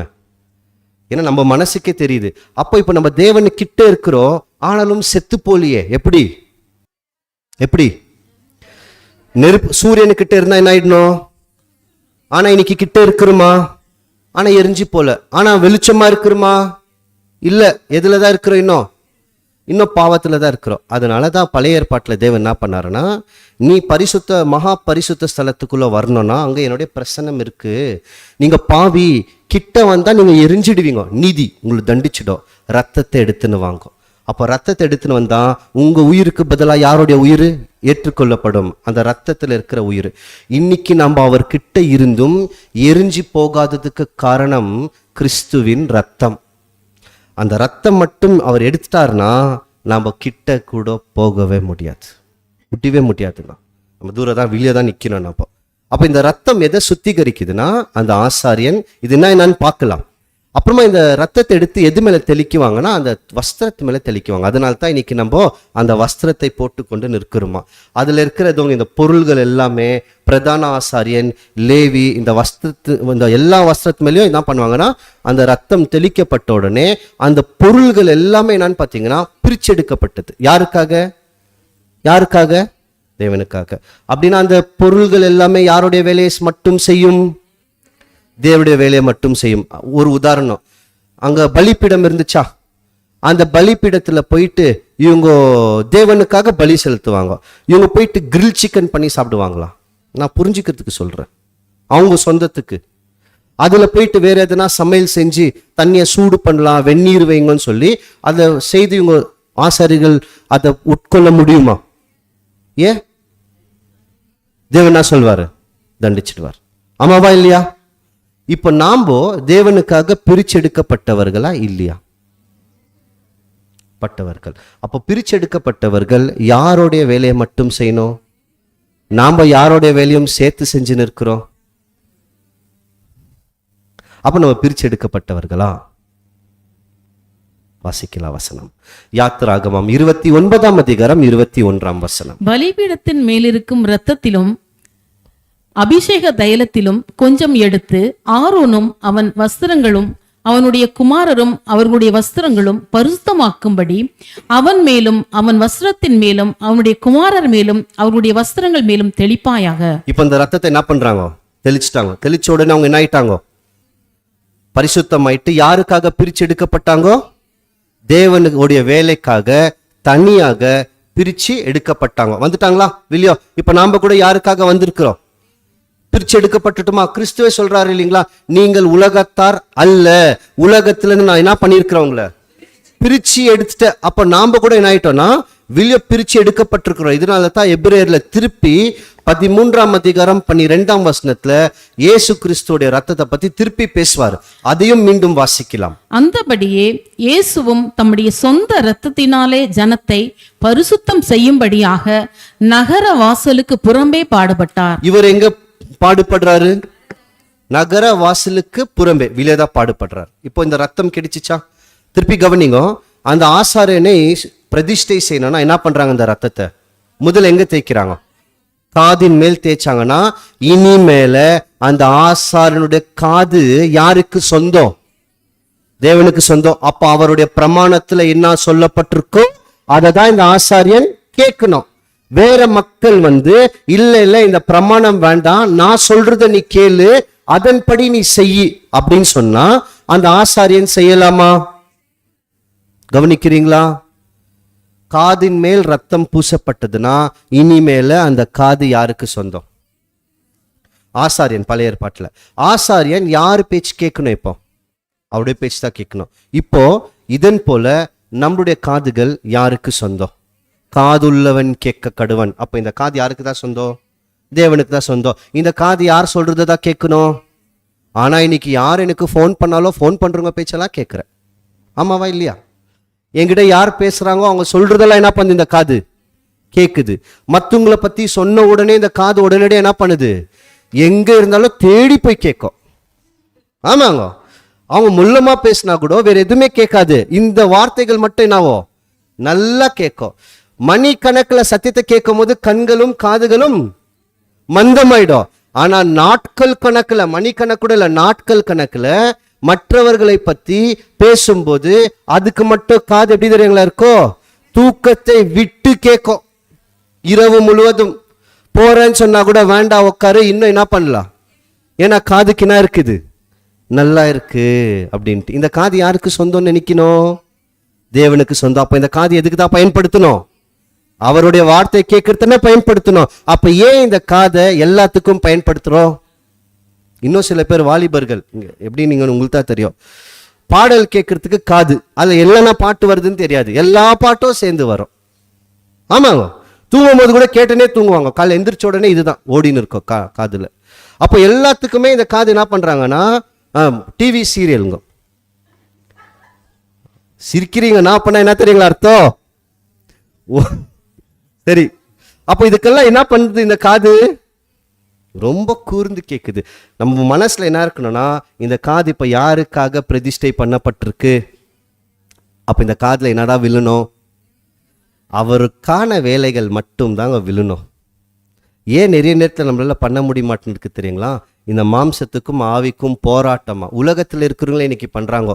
அவங்க மாம்சம் சொல்ற பேச்சு கேட்கலன்னா அவங்களே ஒரு அடி கொடுத்துக்கிறாங்க. பார்த்துருக்குறீங்களா? நாங்கள் பார்த்துருக்குறோம். நான் இந்த மாதிரி தவறாக பண்ணிட்டேன், அவங்களே அடிச்சுக்கிறாங்க. அது மாதிரி நம்ம பண்ணோம். இந்த மாம்சத்தை நம்மளுடைய சிந்தனையை மேற்கொள்ள விடக்கூடாது. அடுத்து அந்த ரத்தம் எங்கே பூசப்படுது? கட்டை விரல். ஏன் கட்டை விரல்? ஏன் கையில் போடல? இந்த 5 விரலுக்கும் தனித்தனியாக இந்த ஒவ்வொரு விரல்களும் ஒவ்வொரு வேலை செய்யும். ஆனால் ஒரு காரியத்தை செய்யணும்னா கட்டை விரல் இல்லாமல் எதையுமே செய்ய முடியாது. கட்டை விரல் இல்லாமல் எழுத முடியாது. அது கற்றுக்குன்னு எழுதலாம். கட்டை விரல் இல்லாமல் ஒரு கனமான பொருளை தூக்க முடியாது. அப்போது தேவன் இந்த கட்டை விரலை ரொம்ப விஷயத்துக்கு பயன்படுத்தி இருக்கிறார். நீங்கள் யோசிச்சு பாருங்க, இந்த ஒரு விரல் இந்த 4 விரலுக்கும் உதவி பண்ணோம். ஆனால் இந்த 4 விரல் ஒன்றுக்கு ஒன்று உதவி பண்ணாது. பார்த்துருக்குறீங்களா? இது எல்லாத்துக்குமே போகும், ஆனால் இந்த விரல் எல்லாத்துக்குமே போகாது. இது தனியாக தான் நிற்கும். அப்போ இதை எடுத்துட்டாருன்னா என்ன அர்த்தம்னா, இந்த விரல் மேலே ரத்தம் பூசப்பட்டதுன்னா என்ன அர்த்தம்னா, நம்மளுடைய கிரியைகள் நமக்குரிய கிரியைகள் அல்ல, அவருக்குரிய கிரியைகள். திருப்பி உதாரணம், பழைய ஏற்பாட்டுக்கே வாங்க. அந்த ஆசாரியனுடைய கை இப்போ யாருடைய வேலையை செய்யணும்? தேவனுடைய வேலையை தான் செய்யணும். பிரகாரத்துக்குள்ளே அவங்க சொந்த வேலையை செய்ய முடியுமா? முடியாது. சொந்த வேலையை என்ன பண்ணக்கூடாது? செய்யவே கூடாது. செஞ்சாங்கன்னா என்ன தெரியுங்களா அர்த்தம்? தண்டனை. நம்ம ஏன் செய்கிறோம் சொல்லுங்க? அன்னைக்கு நம்ம ஒருவேளை லேவியராகமம் காலப்பகுதியில் வாழ்ந்துருக்கிறோன்னு வைங்க, நீங்களாம் ஆசாரியர்கள், நம்மளாம் ஆசாரியர்கள்னு ஒரு உதாரணம் வச்சுக்கலாம். பிரகாரத்துக்குள்ளே போயிட்டு நம்மளுக்கு சொந்தமான வேலைகளை செய்ய மாட்டோம். ஏன் செய்ய மாட்டோம் சொல்லுங்க? பயம். ஏன் பயம்? உடனே என்ன பண்ணிடுவாரு? இப்போ ஏன் பண்ற சொல்லுங்க? இப்போ பயம் இல்லை, துணிகரம். ஏன்னா இப்போ என்ன இருக்கு? அத்தான் பாவம் மன்னிப்பு இருக்கே, கிறிஸ்துவோடைய ரத்தம் இருக்கே. இஸ்ரேல் மக்கள் மாதிரி பாவம் செய்யறதுக்கு முன்னாடியே முடிவு பண்ணிடுவாங்க, இந்த பாவத்தை பண்ணா ஆடு கொடுக்கலாமா மாடு கொடுக்கலாமா. முடிவு பண்ணிட்டு பாவத்தை செஞ்சு என்ன தேவனை ஆடு மாடு எடுத்துக்கோங்க. நம்ம கூட அப்படித்தான், இந்த பாவத்தை செய்யறதுக்கு முன்னாடி செஞ்சிடலாம், அப்புறமா தேவன்கிட்ட போய் என்ன கேட்டுக்கலாம். அது இருக்கிற தொட்டு தான் நம்ம என்ன பண்ணிட்டோம்னு பார்த்தீங்கன்னா துணிகரத்துக்குள்ளே வந்துட்டோம். ஆனால் நிச்சயமாக அந்த ரத்தத்தில் நியாய தீர்ப்பும் இருக்குது. அதுதான் இன்னைக்கு முடிவில் பார்க்க போகிறோம். அப்போ இது ரெண்டாவது. மூன்றாவது, கட்டை விரல் மேல் அவர் தேய்க்குவார், காலின் கட்டை விரல். ஏன்னா அது ஒரு டைரக்ஷன், ஒரு வழியை குறிக்கும். அப்போ இனிமேல் நம்மளுடைய நடத்தை யாரை சார்ந்து தான் இருக்கணும்னு பார்த்தீங்கன்னா தேவனை சார்ந்து தான் இருக்கும். அப்போ இது மூணும் நடந்தால் தான் ஒரு மனுஷன் என்னான்னு அர்த்தம்? தேவனுக்காக பிரித்து எடுக்கப்பட்டவர். இப்போ திருப்பி நம்ம கேள்வி கேட்கலாம், பதில் நீங்கள் சொல்ல வேணாம். நான் உண்மையாகவே பிரித்து எடுக்கப்பட்டனா அல்லது நாடகத்தை நடிச்சு நிற்கிறேனான்ட்டு நானே கேட்டுக்கணும். அது நமக்குரிய கேள்வி, பதில் மனசில் வச்சுக்கலாம். ஒருவேளை நான் உண்மையாக இன்னும் பிரித்து எடுக்கப்படலைன்னா இனிமேல் என்ன பண்ணலாம்? அதுக்கான அடுத்த முயற்சியில் இறங்கலாம். இது மூணாவது. நாலாவது, அந்த ரத்தம் எதுக்கு பயன்படுத்தப்படுதுன்னு பார்த்தீங்கன்னா நாங்க அதாவது டெய்லி ரத்தம் கொடுக்கணும், அனுதினமும். அன்றைக்கி ஏன் கொடுத்தாங்க? சஸ்டெயின்னா என்ன அர்த்தம்னு பார்த்தீங்கன்னா ரத்தம் இருந்தால் தேவனுடைய தொடர்பு, ரத்தம் இல்லைன்னா தேவனுடைய தொடர்பினாயிடும், துண்டிக்கப்படும். அதனால இவங்க இஸ்ரேல் மக்கள் என்ன செய்தாங்கன்னா தேவன் கட்டளையாக கொடுத்தார், இவங்க காலையிலையும் சாயங்காலத்திலையும் பலி செலுத்தணும். ஏன் பலி செலுத்துவாங்கன்னா பாவத்தை ஒரு மனுஷன் செஞ்சானா பலி எடுத்துட்டு வந்து கொடுத்துருவான். அறியாமை செய்கிற பாவம் யோம் கிப்புர்ல அதில் வந்துடும், மன்னிக்கப்பட்டுடும். ஒரு மனுஷன் பாவம் செஞ்சுட்டான், தெரியவே இல்லை, தேவன்கிட்ட வர முடியாது, ஏன்னா அவருக்கு தெரியும். அதனால என்ன பண்ணுவாங்கன்னா காலையிலையும் சாயங்காலமும் பலி செலுத்துவாங்க. ஏன் தெரியுங்களா எப்படி செஞ்சாங்க? நீ இந்த சாயங்காலத்திலேருந்து அடுத்த நாள் காலையில் வரைக்கும் செய்கிற பாவத்துக்காக காலையில் பலி, காலையிலேருந்து சாயங்காலம் செய்கிற பாவத்துக்காக சாயங்காலம் பலின்னு சொல்லி டெய்லி 2 கொடுக்குவாங்க. நடந்துனே இருந்துச்சுங்க இது. அப்போது என்ன நடக்குதுன்னு பார்த்தீங்கன்னா ஒரு நாளை தொடங்குறதுக்கு முன்னாடி தேவன் மன்னிச்சிடுறார், நாளை முடிக்கிறதுக்கு முன்னாடியும் என்ன பண்ணுறாரு? தேவன் மன்னிச்சிறார். இதுதாங்க அவருடைய அன்பு. இஸ்ரேல் மக்கள் மன்னிப்பு கேட்கறதுக்கு முன்னாடி என்ன பண்ணின்னு இருந்தார் தெரியுங்களா? மன்னிச்சிருந்தார். ஒருவேளை இந்த பலிகள் அந்த இடத்துல இல்லைன்னா இந்த நெருப்பு இருந்துச்சு பாருங்க, பலிப்பீடத்தில், பிரகாரத்தில் இருக்கிற பலிப்பீடம், அந்த நெருப்பு அணிஞ்சு போயிட்டு இருக்கும். ஏன்னா இந்த நெருப்பு யார் பற்ற வச்சிருந்து பார்த்தோம், ஞாபகம் இருக்கா? எங்கத்திலிருந்து வந்ததுங்க இந்த நெருப்பு? வானத்திலிருந்து பலிப்பீடத்தின் மேல் இறங்கி அந்த நெருப்பு எரிஞ்சிச்சு. இந்த நெருப்பு அணையவே கூடாதுங்க, இவங்க அணிக்கவே இல்லை. இவங்க எங்கேயாவது எடுத்துன்னு போனோன்னா அந்த நெருப்பில் இருக்கிற அந்த அந்த சார்கோல்லாம் என்ன பண்ணுவாங்கன்னா தனியாக எடுத்துன்னு போவாங்க. எடுத்துன்னு போயிட்டு அதுலேருந்து திருப்பி நெருப்பை மூட்டி திருப்பி நெருப்பை பற்ற வைக்குவாங்க. இந்த நெருப்பை மட்டும் அணியவே விடவில்லை இந்த பலிப்பீடத்து மேலே. ஒருவேளை டெய்லி பலியை தேவன் வானான்னு சொல்லிட்டு இருந்தாருன்னா இஸ்ரேல் மக்களுக்கும் தேவனுக்கும் இருக்கிற தொடர்பு என்ன தெரியுங்களா இருக்கோ? துண்டிக்கப்பட்டிருக்கோம். ஏன்னா என்ன பண்ணின்னு இருக்கிறாங்க இவங்க? மீண்டும் மீண்டும் பாவம் செஞ்சுன்னே இருக்கிறாங்க. பாவ நிவாரண நாள் அன்னைக்கு தான் திருப்பி ஒன்றா சேருவாங்க. அப்புறமா என்ன ஆயிடுவாங்க? திருப்பி துண்டிக்கப்பட்டுருவாங்க. இப்போ திருப்பி கவனிங்க, தேவன் நான் உங்க கூட இருக்கணும் அப்படின்னு ஆசைப்பட்டாரா அல்லது ஜனங்கள் தேவனே நான் உங்க கூட இருக்கணும்னு ஆசைப்பட்டாங்களா? யார் ஆசைப்பட்டது? தேவன் நான் உங்க கூட இருக்கணும், அதனால உங்க கூட இருக்கிறதுக்கு என்னால் என்னென்ன வழிகளை பண்ண முடியுமோ அதெல்லாம் என்ன பண்ற செய்துட்டு நான் உங்க கூடவே இருக்கிறேன் அவர் ஆசைப்பட்டாரா? இப்போ நம்மளும் எடுத்துக்கலாம். இன்னைக்கு நம்ம கூட தேவன் இருக்கணும்னு ஆசைப்படுறாரா இல்லை தேவனே நானும் கூட இருக்கணும்னு நம்ம ஆசைப்பட்டு இருக்கிறோமா? கரெக்டாக சொல்லுவோம். நம்ம கூட தேவன் இருக்கணும்னு ஆசைப்படுறாரா இல்லை நான் தேவனே உங்க கூட இருக்கணும்னு ஆசைப்படுறேனா? தேவன் தாங்க ஆசைப்படுறாரு. ஏன் தெரியுங்களா? நம்ம ஆசைப்படலை. நம்ம கூட தேவன் இருக்கணும்னு ஆசைப்பட்டதுனால எல்லாம் நம்ம கூட வந்தா நம்ம கிட்ட இருக்கணும்னா பரிசுத்தமா இருக்கணும்னா என்னன்னா செய்தா நம்ம கிட்ட இருக்கணும்னு வேலையை செய்தாரா? ஒருவேளை நான் தேவனோட இருக்கணும்னு ஆசைப்பட்டேன்னா நான் என்ன தெரியுங்களா பண்ணுவேன்?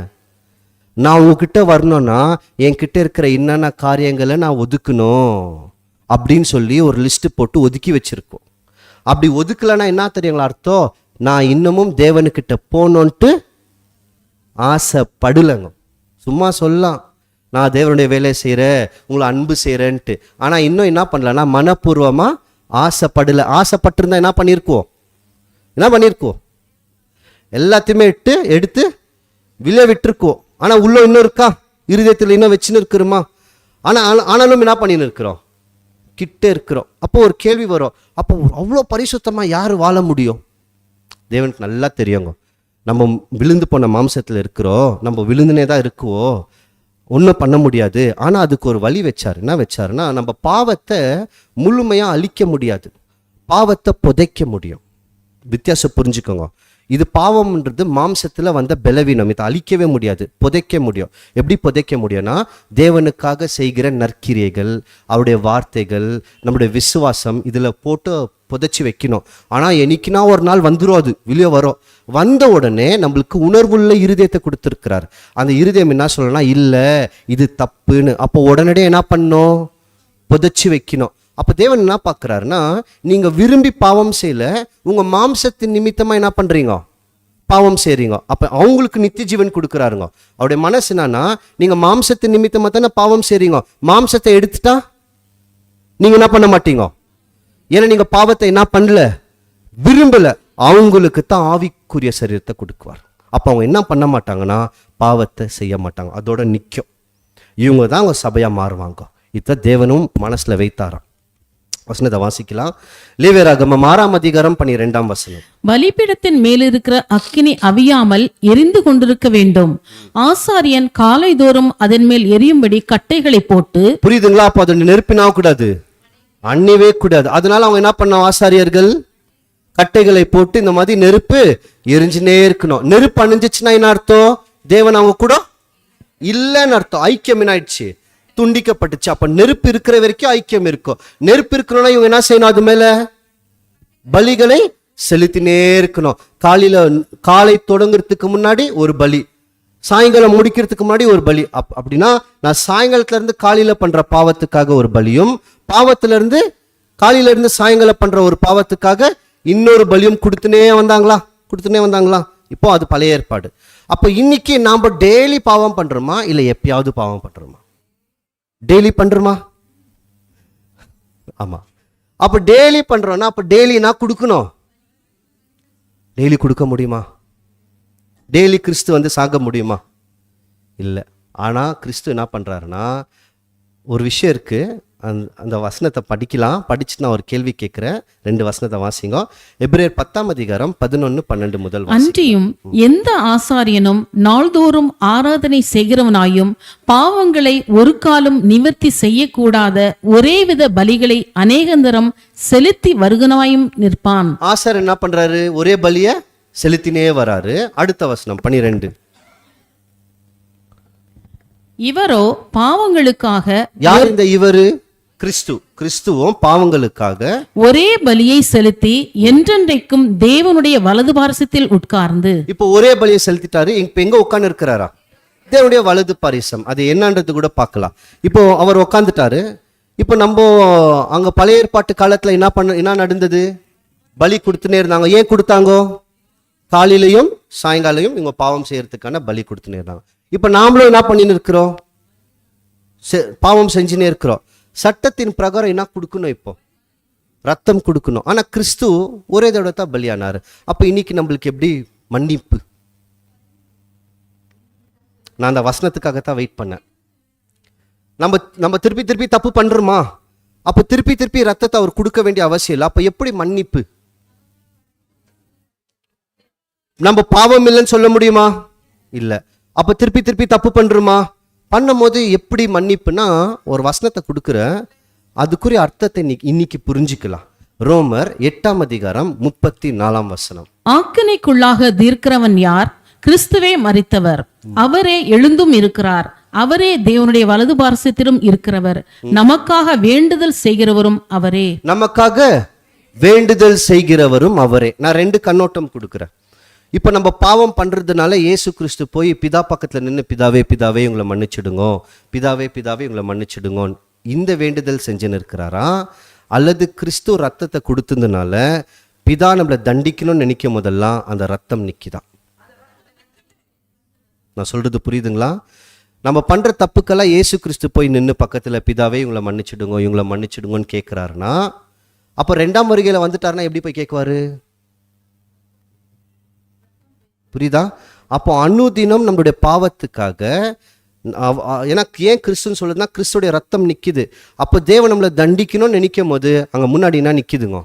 கிறிஸ்துவின் ரத்தம் முழுமையா நிக்குது. இதுக்கு இன்னொரு புரிதல்னா, ஏன் பழைய ஏற்பாட்டில் இப்படி கேட்டாருன்னா, மனிதர்கள் மேலான ஜீவன்கள், ஆடு மிருகங்கள் எல்லாம் கீழான ஜீவன்கள். அப்போ இது நிவர்த்தி பண்ண முடியல. இன்னைக்கு நம்ம மனிதர்கள் தான், கிறிஸ்துவ மனிதன் தான், ஆனால் கொஞ்சம் மேலே. ஏன்னா நம்ம பாவம் உள்ள மனிதர்கள், அவர் பாவம் இல்லாத மனிதன். இவருடைய ரத்தம் இதை காட்டிலும் விலை உயர்ந்தது.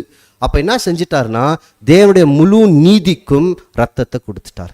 இனி அந்த நீதி வேற ஒருத்தவங்களுடைய ரத்தத்தை கேட்கவே கேட்காது. அந்த நீதிக்கான முழு ரத்தம் என்ன ஆயிடுதுன்னு பார்த்தீங்கன்னா, செலுத்தப்பட்ட தொட்டு நம்ம பாவம் செய்யும் போதெல்லாம் யாருடைய ரத்தம் வந்து பேசின்னு இருக்கு? இயேசு கிறிஸ்துவின் ரத்தம் நின்று பிதாவுக்கிட்ட நம்மளுக்கு மன்னிப்பு வாங்கி கொடுக்குது. அதாவது ரத்தம் போய் தனியாக நின்று மன்னிச்சிடுங்கன்னு சொல்லலை. நம்மளை தண்டிக்கணும்னா எது இருக்குது முன்னாடி? ஏற்கனவே கிறிஸ்து நமக்காக கொடுக்கப்பட்ட ரத்தம். இப்போ திருப்பி யோசிங்க. அப்போ டெய்லி நம்மளுக்காக அந்த ரத்தம் நிற்கிறதுனால இன்னைக்கு நான் துணிகரமாக பாவம் செய்யலாமா? செய்யக்கூடாதுங்க. செஞ்சா என்ன தெரியுங்களா அர்த்தம்? அதுதான் இன்னைக்கு பார்க்க போகிற 5வது பாயிண்ட். ஒருவேளை நான் துணிகரமாக பாவம் செஞ்சேன்னா அந்த ரத்தத்திலே என்ன இருக்கு? தண்டனையும் இருக்கு. 2-3 வசனத்தை திருப்பி வாசிக்கலாம். எபிரேயர் 12ஆம் அதிகாரம் 24ஆம் வசனம். புது உடன்படிக்கையின் மத்தியஸ்தராகிய இயேசுவினிடத்திற்கும் ஆபேலுடைய ரத்தம் பேசினதை நல்லா கவனிங்க. ஆபேலுடைய ரத்தம் பேசினதை பார்க்கிலும் நன்மையானவைகளை பேசுகிற ரத்தமாகிய, இப்போ எது பேசுதா? நன்மையாகிய பேசுகிற ரத்தம். இது யாருடைய ரத்தம்? கிறிஸ்துவின் ரத்தம். அப்ப அனுதினமும் நின்று நம்மளுக்காக பேசுற ரத்தம் எது தெரியுங்களா? கிறிஸ்துவின் ரத்தம். எப்படி பேசுது? வாய் வழியாகவா? இல்ல, ரத்தம் இருக்கிறதுனால நம்மள பாவங்கள் என்ன பண்றாரு? தேவன் மன்னிக்கிறார். அதனால தான் இன்னைக்கு தேவனே என்னுடைய பாவங்களை மன்னிச்சிடுன்னு சொன்னா ரத்தம் கொடுக்கப்பட்டதுனால அவர் மன்னிச்சுறார். இல்லைன்னா என்ன தெரியுங்களா கேட்டிருக்குவாரு? பழைய ஏற்பாட்டின் பிரகாரம் ரத்தம் பலியாக செலுத்தப்படணும். ஏன் இன்னைக்கு இந்த பாடம் படிச்சுன்னு இருக்கிறோம்? ஆமா, இல்ல ஏன் படிச்சுன்னு இருக்கிறோம்? மறந்துட்டோம் பாருங்க. சபை ஜெயிக்கணும்னா எது தேவைப்படுது? ரத்தம். அப்போ நம்ம ஜெயிக்கணும்னா எதை பற்றி தெரிஞ்சுக்கணும்? அதனால தான் படிச்சுன்னு இருக்கோம். புரியுதுங்களா? இப்போ நம்ம எங்கே வரலான்னு பார்த்தீங்கன்னா, கடைசி பாயிண்ட், 5வது பாயிண்ட். கடைசியில் என்ன நடக்குதுன்னா, இந்த ரத்தத்துக்குள்ள எது கூட இருக்குதுன்னா, நீதியும் இருக்கு, நியாய தீர்ப்பும் இருக்கு. இப்போ நம்மள ரத்தத்தை கொடுத்து காப்பாத்தினாரா? சுத்தமாக்குனாரா? மனசாட்சியில சுத்தமாக்கிட்டார். நம்மளை பிரதிஷ்டை பண்ணிட்டு என்ன பண்ணிருக்கிறாரு? பிரதிஷ்டை பண்ணி என்ன பண்ணிருக்காருங்க? பிரிச்சு எடுத்திருக்கிறாரு. நமக்காக அனுதினமும் கிறிஸ்துவின் ரத்தம் இன்னைக்கு என்ன இருக்குது? பேசி நிற்கு. பாவம் மன்னிப்பை பெற்றுக்கொண்டுனே இருக்கிறோம். ஆனா இதெல்லாம் பெற்றுக்கொண்ட நான் துணிகரமா பாவம் செய்யும் போது என்ன தெரியுங்களா அர்த்தம்? அந்த ரத்தத்தை எடுத்து கீழே ஊத்தி காலை போட்டு மிதிக்கிறதுக்கு சமம். 4ஆம் அதிகாரம் 10ஆம் வசனத்தை முதல் வாசிக்கலாம். வாசிங்க. அதற்கு அவர், என்ன செய்தாய்? உன் சகோதரனுடைய ரத்தத்தின் சத்தம் பூமியிலிருந்து என்னை நோக்கி கூப்பிடுகிறது. என்ன பண்ணுங்களா? முதல் இப்ப இந்த ரத்தத்தை பத்தி சொல்லும் போது, ரத்தம் சிந்தப்பட்டுச்சு, கீழே சிந்தப்பட்டுச்சுன்னா அந்த ரத்தம் யாரை நோக்கி கூப்பிடும்? இது கொஞ்சம் முக்கியமா கவனிங்க. ஆபேலேருந்து பேசலாம் நம்ம. ஆபேலுடைய ரத்தம் பூமியில சிந்தப்பட்ட உடனே அந்த ரத்தம் யாரை நோக்கி கூப்பிட்டுச்சு? தேவனை நோக்கி கூப்பிட்டுச்சு. இயேசு கிறிஸ்து என்ன பண்றாருன்னா, இஸ்ரேல் மக்களை கூப்பிட்டுட்டு சொல்றார், ரத்தம் சிந்தப்பட்டதுன்னா அந்த ரத்தம் தேவனுடைய நீதியை கேட்கோ, அதை சிந்தி மிதித்தவர்களுக்கு நியாய தீர்ப்பு வேணும்னு சொல்லி ரத்தத்தின் நீதி கேட்குமா. இதை இஸ்ரேல் மக்கள் என்ன பண்ணாங்கன்னா, பழைய ஏற்பாட்டு காலகட்டத்திலிருந்து அவங்க நிறைய பேருடைய ரத்தத்தை சிந்துனாங்க. இது கிறிஸ்துவே சொல்றாரு, ஆபேல் முதல் அப்படின்னு பேசியிருக்குவாரு. அவங்க நிறைய பேருடைய ரத்தத்தை சிந்துனாங்க. அந்த ரத்த பலி எல்லாமே உங்களிடத்தில் தான் கேட்கப்படும் சொல்லி கிறிஸ்து நேரடியாக அவங்களுக்கு சொல்லியிருக்குவாரு. வாசிக்கலாம். மத்தேயு 23ஆம் அதிகாரம் 35ஆம் வசனம். நீதிமானாகிய ஆபேலின் ரத்தம் முதல். யாருடைய ரத்தம் முதல்? ஆபேலுடைய ரத்தம் முதல். தேவாலயத்துக்கும் பலிபீடத்திற்கும் நடுவே நீங்கள் கொலை செய்த பரகியாவின் குமாரனாகிய சகரியாவின் ரத்தம் வரைக்கும். திருப்பி எதான் ஒரு ஹைலைட் பண்றாரு? ரத்தம். அப்போ நான் ரத்தம் என்ன பண்ணாங்க? இந்த இஸ்ரேல் மக்கள் நிறைய பேருடைய ரத்தத்தை சிந்தினாங்க. அவருடைய ரத்தம் வரைக்கும் பூமியின் மேல் சிந்தப்பட்ட நீதிமான்களின் இரத்த பழியெல்லாம் உங்கள் மேல் வரும்படியாக இப்படி செய்வீர்கள். இப்ப யார் மேல வந்திருக்கா ரத்த பழி? இஸ்ரேல் மேல வந்துருச்சு ரத்த பழி. இவங்க வாய் வார்த்தையில கடைசியில சொல்லிடுறாங்க, கிறிஸ்துவின் ரத்தம், அந்த ரத்த பழி எங்கள் மேலையும் எங்கள் பிள்ளைகள் மேல வரணும்னு கேட்டுக்கினாங்களா? இப்ப அந்த ரத்த பழி யார் மேல போச்சு? இஸ்ரேல் மக்கள் மேலையும் போச்சு, அவங்க பிள்ளைகள் மேலையும் போச்சு. என்ன நடந்தது? ஜெருசலேம் முற்றிலும் அழிக்கப்பட்டது. இஸ்ரேல் மக்கள் தேசத்தை விட்டு சிதறடிக்கப்பட்டாங்க. பலிகள் நிற்க வைத்தது. அந்த நாடு நாடாகவே இல்லை. அவங்க பிள்ளைகள் வருஷ கணக்கில் 2000 வருஷமா என்ன ஆனாங்கன்னு பார்த்தீங்கன்னா துன்புறுத்தப்பட்டாங்க. நடந்ததா? இன்னைக்கு நடந்ததா? அப்போ அவங்களுக்கு நடந்துச்சு. இப்போ முதல் கிறிஸ்துவோடைய ரத்தத்தை இஸ்ரேல் மக்கள் சிந்தினாங்க. சாத்தானும் என்ன பண்ணா?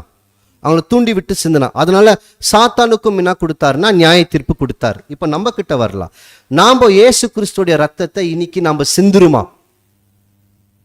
கேள்வி புரிஞ்சுக்கோங்க. காயேன் ஆபேலுடைய ரத்தத்தை சிந்தினார். அந்த ரத்தம் யாரை நோக்கி கூப்பிட்டது? தேவன் நீதி கொடுத்தார்.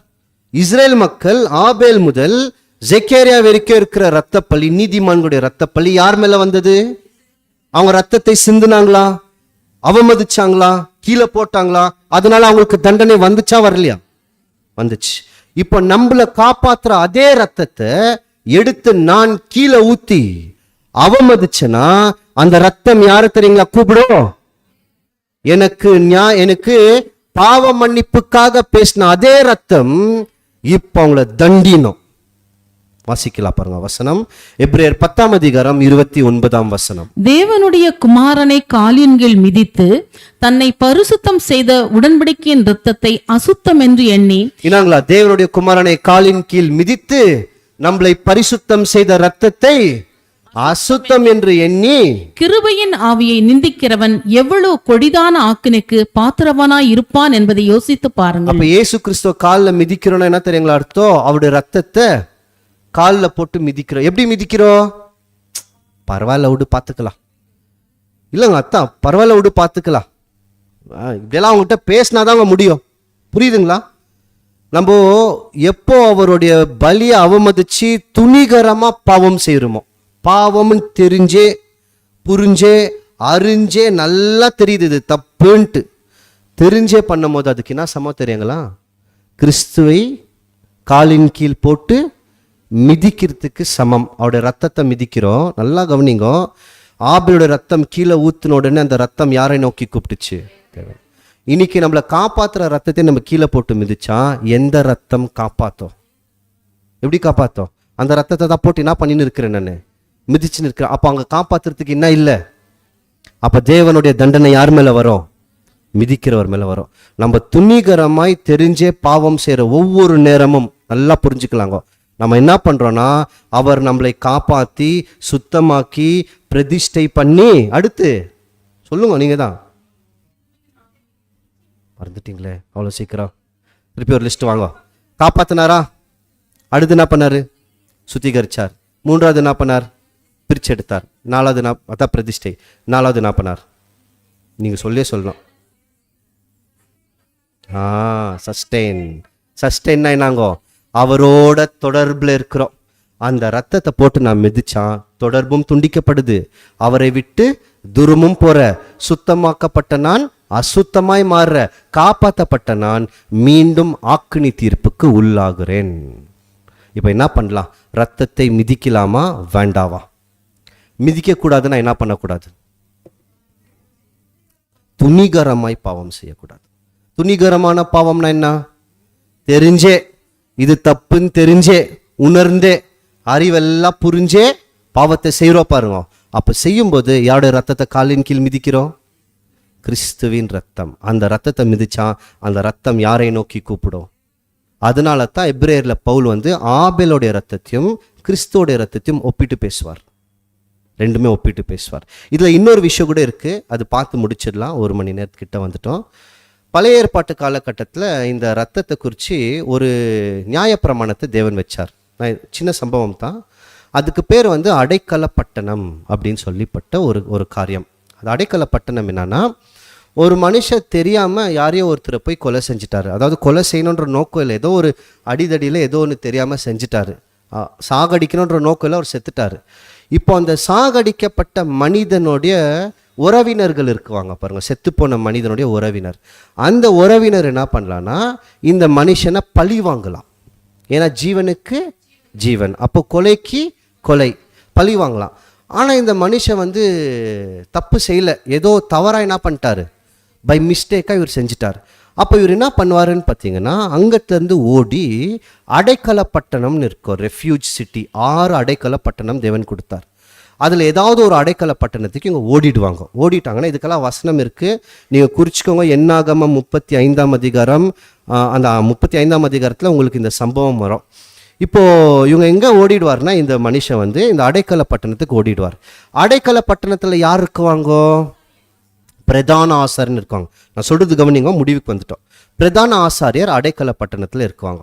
இப்போ இந்த ஓடி வந்த மனுஷனை காப்பாற்ற மாட்டாங்க. உள்ளே வந்துட்டாருன்னா என்ன அர்த்தம்னா பழி வாங்குறதுக்கு அவருடைய உறவினர் ஓடி வந்திருக்கார் பாருங்க, அவர் இந்த மனுஷனை பழி வாங்கக்கூடாது. ஏன்னா இவர் எதுக்குள்ளே வந்துட்டார், அடைக்கல பட்டணத்துக்குள்ளே வந்துட்டார்.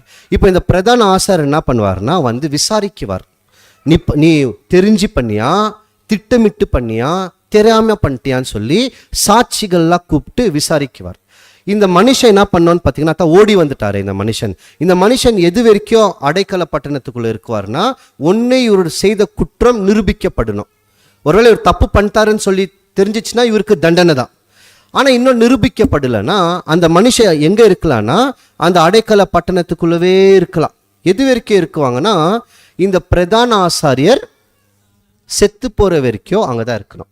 இப்போ பிரதான ஆசிரியர் செத்துட்டாருன்னா இந்த மனுஷன் இருந்தார் பாருங்க அடைக்கல பட்டணத்தில், இவர் திருப்பி அவர் வீட்டுக்கு போயிடலாம். பழி வாங்க ஒரு மனுஷன் தேடின்னு இருந்தா பாருங்க, அவர் பழி வாங்க மாட்டார். ஏன்னா என்ன ஆயிடுச்சு, இவருடைய உயிருக்கு பதிலாக பிரதான ஆசிரியர் தானே இவரை காப்பாற்றினாரு, அவருடைய உயிர் போயிடுச்சு. அதனால இந்த மனுஷன் என்ன ஆகலான்னு பார்த்தீங்கன்னா இப்போ அவருடைய சொந்த வீட்டுக்கு திரும்பலாம். இதுதான் சம்பவம். என்ன புரியுதா இதில்? சரி பார்க்கலாம் பாருங்க. இப்போ என்ன நடக்குதுன்னு பார்த்தீங்கன்னா ஒரு மனுஷன் அவர் பண்ணல, தெரியாம தன்னமா ஏதோ ஒன்று பண்ணிட்டாரு. ஒரு கொலைகாரன்ற பட்டத்தை சுமந்துக்குன்னு கொலை பண்ணிட்டார், ரத்தம் சிந்துச்சு. இப்போ அவர் சட்டத்தின் பிரகாரம் என்ன நடக்கணும்னா அவர் தண்டிக்கப்படணும், அவர் சாகணும். ஆனால் அவர் தெரியாம பண்ணிட்டாரு, ஆக்சிடென்ட். இவரை காப்பாத்துறதுக்கு தேவன் எதை உருவாக்குனார், இப்போ அடைக்கல பட்டணம். எங்க ஓடிடுவார் இவரு, அடைக்கல பட்டணத்துக்கு ஓடி அதுல இருக்குவாங்க. இந்த மாதிரி தேவனுடைய திட்டத்தில் ஒரு கொலை நடந்தது, ஆனா தெரியாம நடந்தது. எது அந்த கொலை? காயின் பிளான் பண்ணி பண்ணாருங்க கொலையை. ஆதாம் தெரிஞ்சேதான் மீறினாரு. ஆனா என்ன விஷயம்னு பாத்தீங்கன்னா ஆதாம் தெரிஞ்சு மீறினாரு. ஆதாமுடைய சந்ததி இருக்கிறாங்க பாருங்க, அவங்க பண்ணாத ஒரு தப்புக்காக தண்டனையை அனுபவிச்சுன்னு இருக்கிறாங்க, மரண தண்டனை. புரியுதா? ஆதாமுடைய பாவம், அவருடைய மீறுதல் நிமித்தமாக மரணம் எல்லாருக்குமே வந்துச்சு. ஆனா அவங்க மீறல. ஆனா இவர் செய்ததுனால இவங்க என்ன பண்ணின்னு இருக்கிறாங்க, இப்போ தண்டனை அனுபவிச்சிருக்காங்க. புரிஞ்சுக்கோங்க, அங்க ஆக்சிடென்ட், தெரியாம என்ன நடந்துச்சு, கொலை நடந்துச்சு. இங்க என்ன நடக்குதுன்னா இவங்க பண்ணாததுக்காக இவங்க மேலும் என்ன இருக்கு, மரண தண்டனை இருக்குதுங்க. எல்லார் மேலேயும் என்னதான் இருக்கு, மரண தண்டனை.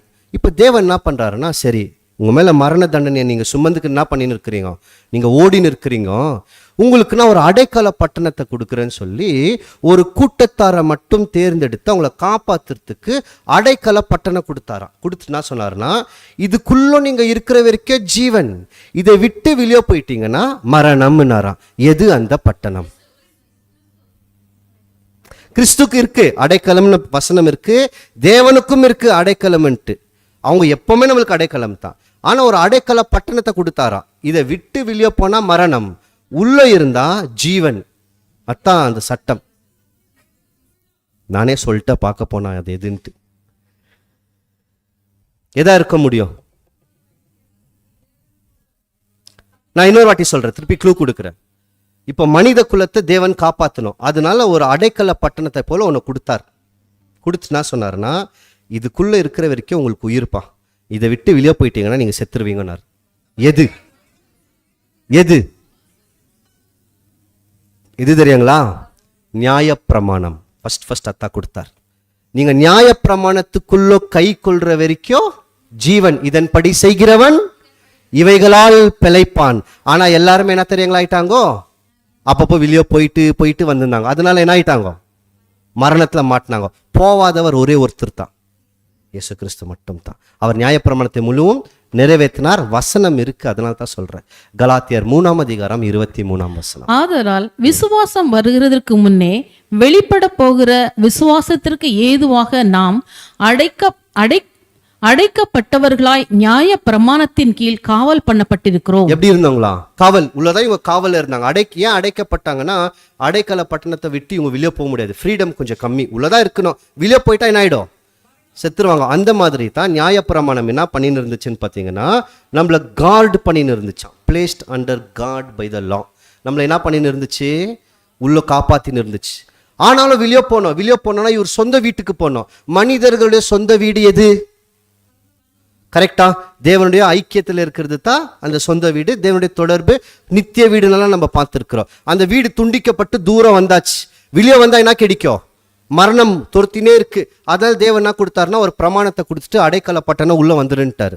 நீங்க வெளியே போனா மரணத்துல மாட்டிக்குவீங்க, இதை செஞ்சீங்கன்னா என்ன கிடைச்சிடும், ஜீவன். ஆனா யாராலையும் என்ன பண்ண முடியல, செய்ய முடியல. இப்ப நாமளும் என்ன ஆகணும், அங்க போனோம். யார்கிட்ட போனோம், மனித குலம் மீண்டும் திருப்பி வீட்டுக்கு திரும்பணும். ஆனா வீட்டுக்கு திரும்ப முடியாது. ஏன்னா போனா என்ன காத்துன்னு இருக்கு, மரணம் காத்துன்னு இருக்கு. ஆனா போலாமா? எப்போ போலாம் சொல்லுங்க, எப்போ போலாம் சொல்லுங்க?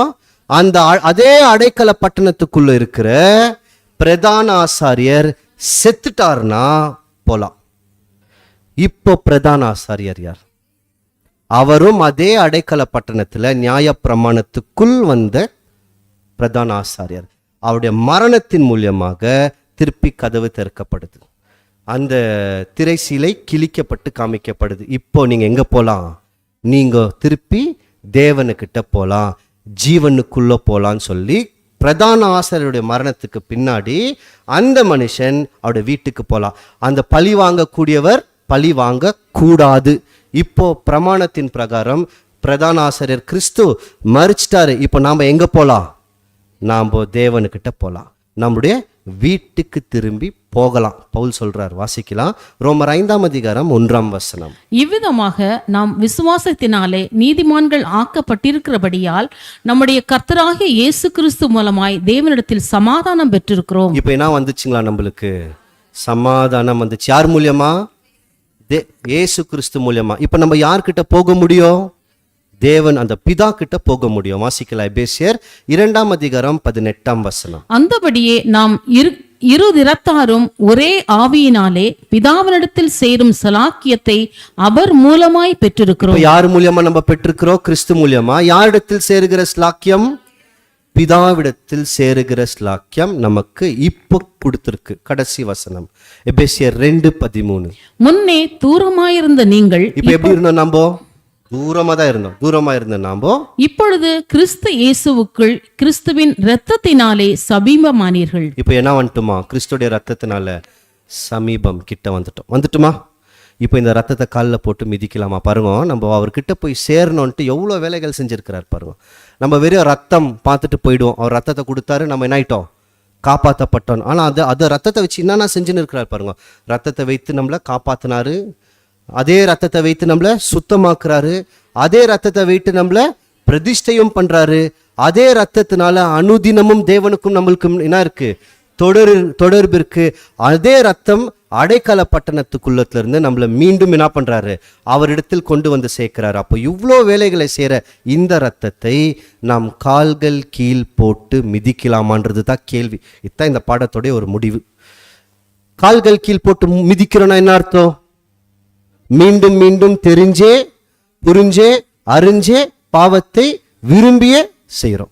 அப்படி செய்யும்போது கிறிஸ்துவையும் அவருடைய ரத்தத்தை என்ன பண்றோம், கால்கள் கீழ் போட்டு மிதிக்கிறோம். மிதிக்கும் போது அந்த ரத்தம் யாரை நோக்கி கூப்பிடும்? பிதாவை நோக்கி கூப்பிடும். கூப்பிட்டா அதுக்கு கண்டிப்பா என்ன இருக்கு, நியாய தீர்ப்பு இருந்தே இருக்கு. கடைசியா அந்த லிஸ்ட் பார்த்து நம்ம என்ன பண்ணலாம், முடிச்சிடலாம். ஒவ்வொன்றா முதல் நம்ம என்ன பார்த்தோம், அந்த ரத்தம் காப்பாத்துது. அடுத்து அந்த ரத்தம் நம்மளை சுத்தமாக்குனது. மூன்றாவது, அந்த ரத்தம் நம்மளை இன்னைக்கு பிரதிஷ்டை பண்ணி ஆசாரியர்களா தேவனுக்கு முன்னாடி நிக்க வைத்திருக்கிறது. நாலாவது, அனுதினமும் தேவனுக்கும் நமக்கும் இருக்கிற தொடர்பு. அந்த ரத்தம் பேசுது. எப்படி பேசுது? நம்மளை ஒவ்வொரு தடவையும் தேவன் தண்டிக்கணும்னு வரும்போது என்ன நிக்குது? இந்த ரத்தம் நிக்குது. கடைசியாக அந்த ரத்தத்தை நம் கால்கள் கீழ் போட்டு மிதித்தால் நம்ம மேல இன்னமும் கூட இருக்கு, நியாய தீர்ப்பும் இருக்கு. ஒட்டு மொத்தமா எவ்வளோ இருந்தது? நம்ம ஆரம்பத்துல பார்க்கும்போது எவ்வளோ பார்த்துருக்குறோம்? 5. இன்னும் 5 இருக்கு. அந்த 5 தீர்க்க தரிசனத்துக்குள்ளலாம் போவோம். இன்னும் டைம் நிறைய தேவைப்படும். அது முடிஞ்சால் அடுத்த பாகத்தில் நாம் மீண்டும் அதை காணலாம். நம்மளுடைய புரிதல், அதாவது இந்த பாடத்தோடைய முடிவு என்னன்னா, காப்பாத்தின அதே ரத்தத்தை நாம் என்ன பண்ணக்கூடாது? மிதிக்கக்கூடாது. கிறிஸ்துவோடைய நினைவு கூறுதல் கிட்ட போயின்னு இருக்கிறோம். அந்த ரத்தத்தை பாத்திரத்துல தான் ஊத்தணுமே தவிர கால் கீழ் ஊற்றக்கூடாது. இதை மனதில் வைத்துக்கொண்டு தேவனுக்கு உகுந்த பிள்ளைகளாய் வாழ்ந்து கிறிஸ்துவிடத்தில் சென்று சேர அவர் தம்மை நம்ம அனைவரும் ஆசீர்வதிப்பாராக. நன்றி, வணக்கம்.